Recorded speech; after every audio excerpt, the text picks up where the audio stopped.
Chapter 10, Kangaroo Island, Video 1 of 2.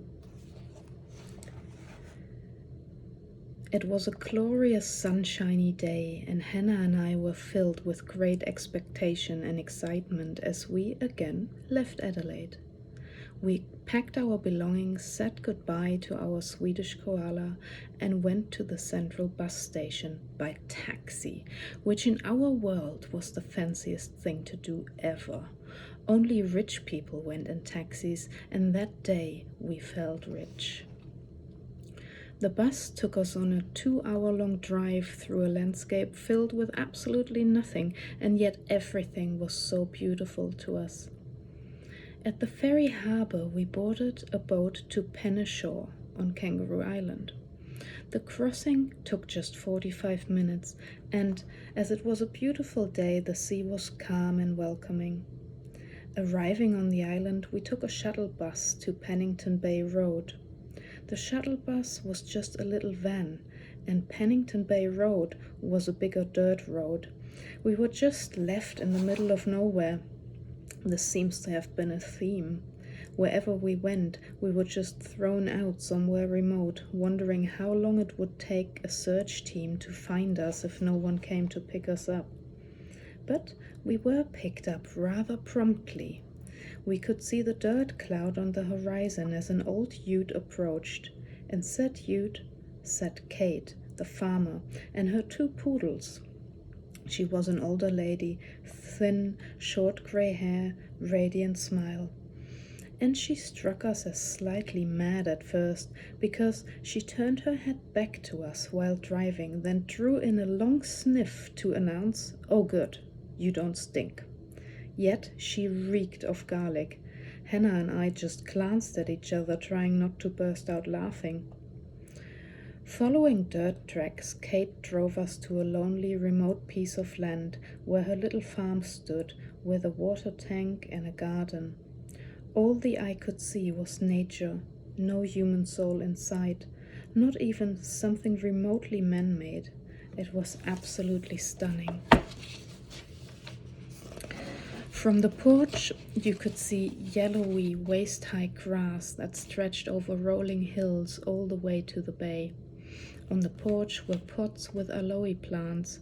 Kate used them for burns and bites. We were to find out that Kate was a very ill woman. Her body had an allergic reaction to almost everything man-made, hence her remote way of living. Whether it was washing powder, soap, deodorant, even clothing, toothpaste, shampoo, makeup, creams, she reacted to it with blisters on her skin, even if those items were just in the same room with her. She didn't even need to touch any of it. It was insane and really sad. She had to avoid most human contact. This explained her sniffing us and her lonely and remote way of life. Hannah and I had to pack up everything we owned into plastic bags, then store it in a shed far away from the house. This meant we had neither deodorant nor shower gel. Let me tell you, it was hot, and we were supposed to do farm work. We would most certainly stink way worse than Kate, and it would only take us an hour to do so. I felt really sorry for Kate. I could not imagine a life like that, not being able to go in a supermarket, for example. Unthinkable. In the morning, we were awakened at 6 a.m. by Rolf Harris singing Timey Kangaroo Down Sport, which was fitting but slightly surreal, and by Kate's chirpy, "Good morning, everybody." Kate sang along and danced through her little farmhouse while we dragged ourselves into the bathroom, wondering what on earth we would brush our teeth with. Baking powder did the trick. At 7 a.m., we went out to weed the garden. This garden was wonderful. It looked otherworldly. Kate had put poles up every few feet, over which a white net was laid and fixed to the ground with hooks you'd use for a tent. It was a huge area. You stepped in through a tiny opening that you had to close up again immediately behind you. This was to keep intruders out of this oasis, because it would have been a wonderful wonderland of delicious food for any animal. Kate had managed to turn this bare land with its dry soil into a magnificent garden bearing astonishing crops. The light through the netting was bizarre and made you feel like you lived in a fairy tale. The weeds were composted, as was every bit of organic waste. This way, Kate was able to gain fruitful soil for this masterpiece of human persistence, her garden. I'm still in awe of it. I loved spending time there, even for breaks, just laying among the vegetables, looking up through the net and into the sky was so inspiring and relaxing. I felt safe, as if a flimsy net could have protected me from anything. But still, I felt this was the safest place on the planet, away from anything nasty.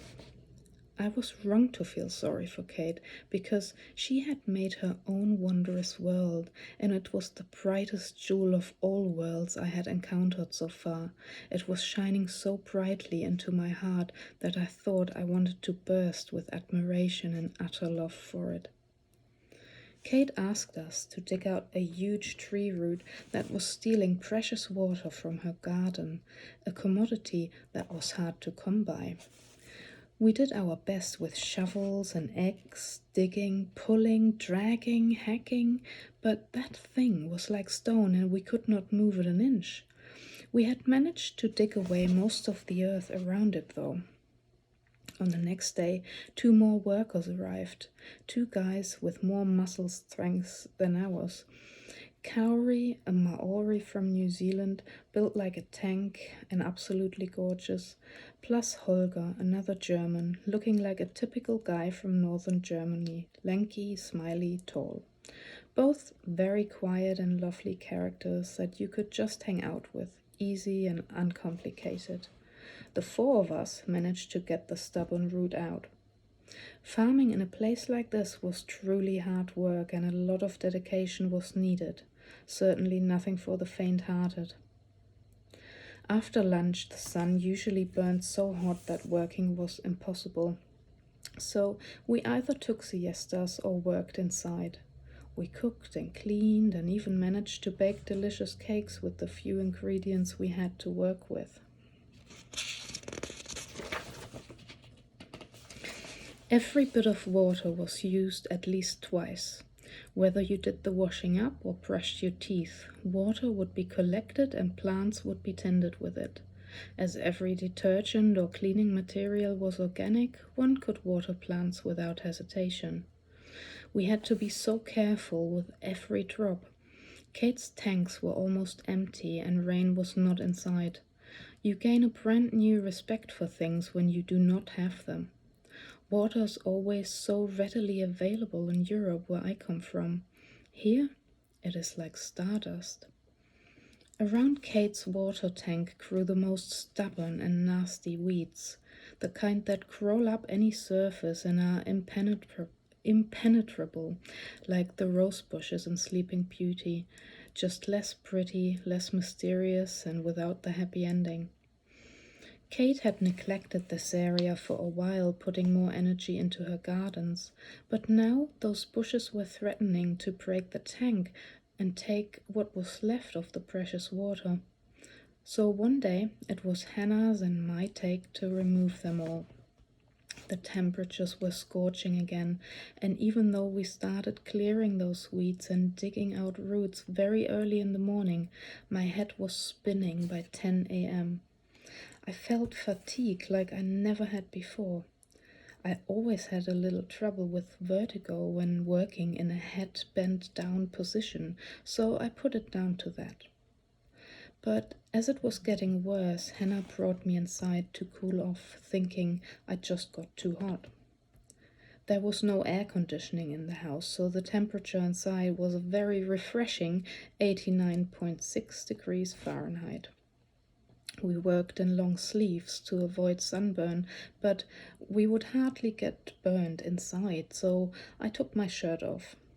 This led to the discovery of the source of my feeling fatigued. I had 4 spider bites on my left arm.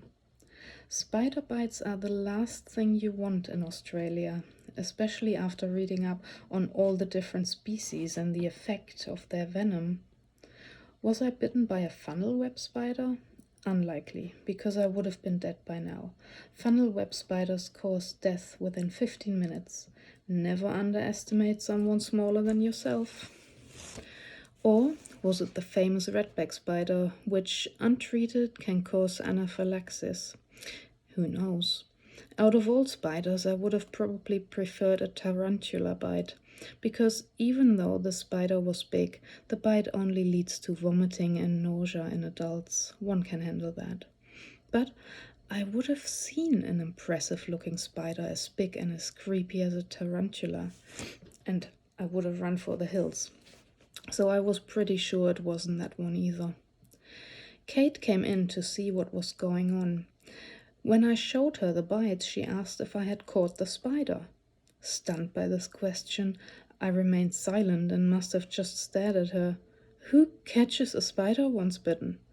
Well, apparently every single Australian.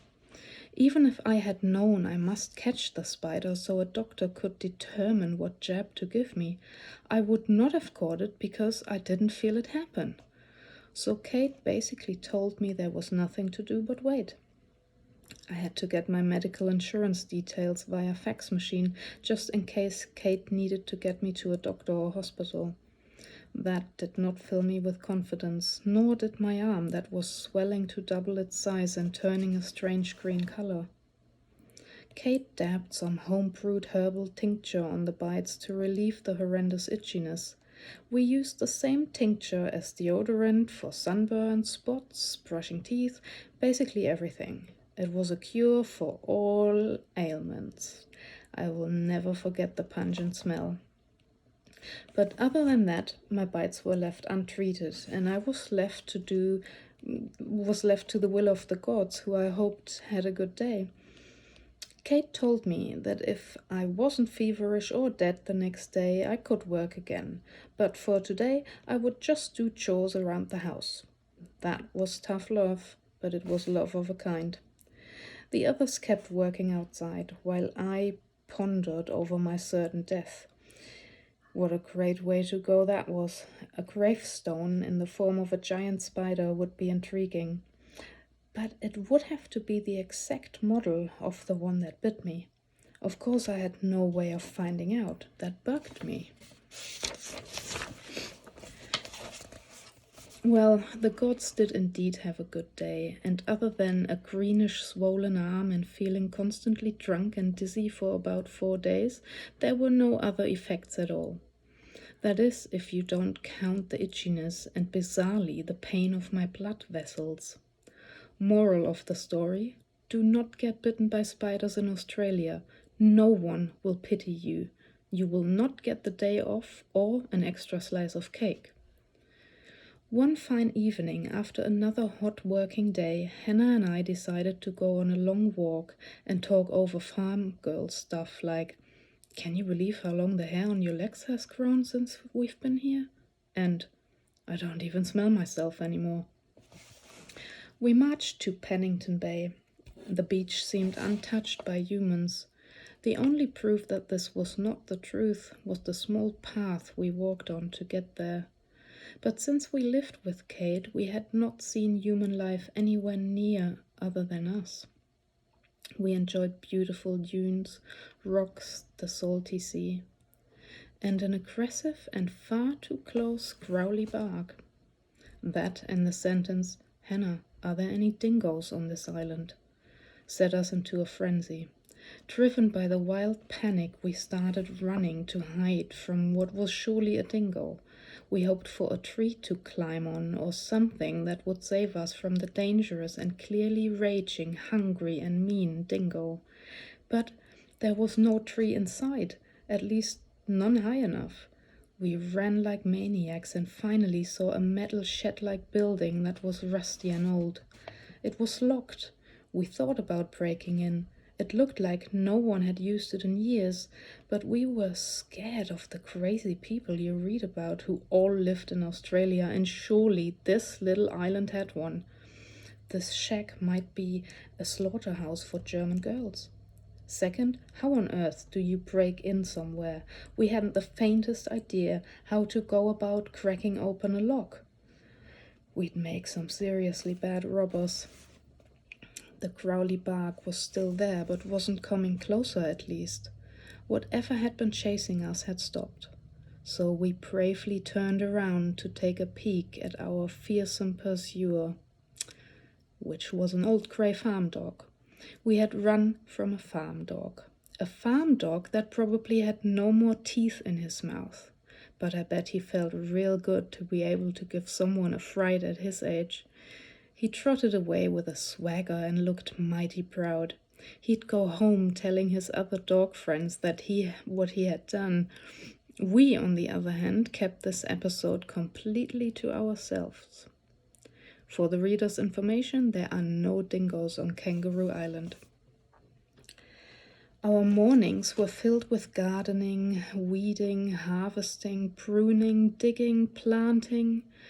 Other than her 2 poodles for company and a few geese to keep away snakes — yes, geese catch snakes, who knew?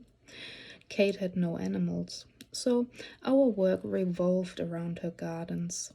I grew to love her gardens more and more every day. When the heat became unbearable, we would take a long siesta, lounging on the covered porch or in the house. We would simply do nothing but sit and talk or read. It was the time in my life when I truly lived in the present. The feeling of being absolutely in the now and enjoying the moment is something I have been chasing ever since. It is a luck unmatched.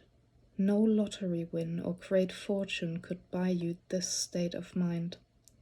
I can still feel the hot breeze on my body and the smell of the hot air in my nostrils, hearing the wind tickle the long blades of yellowing grass and see the bay in the background. It was paradise. Kate had created it. Tranquility.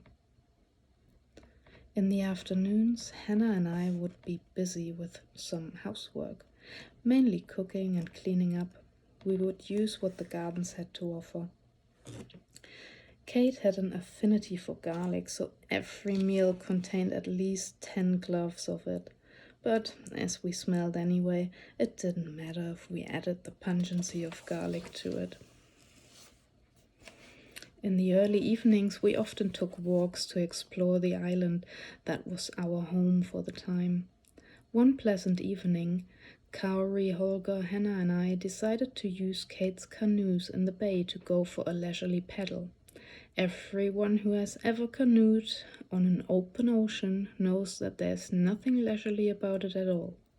But I had only canoed rivers and lakes and had no idea.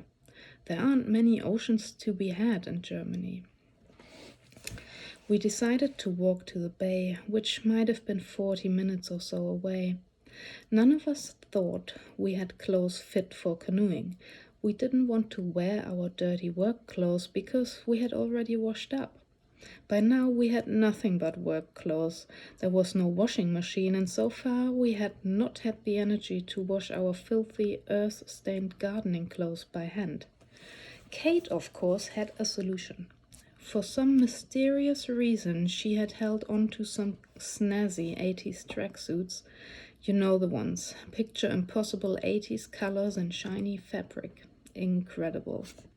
In the 80s, I would have been the envy of the neighborhood in my pink-green combo, but it was 2003.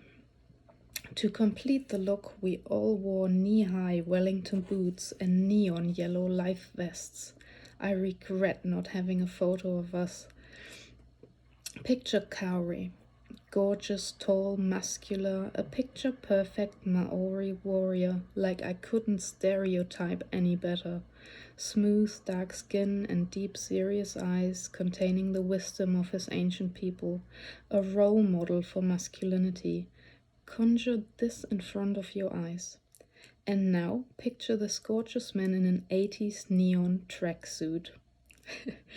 It was like putting the dignified Mona Lisa into a catsuit.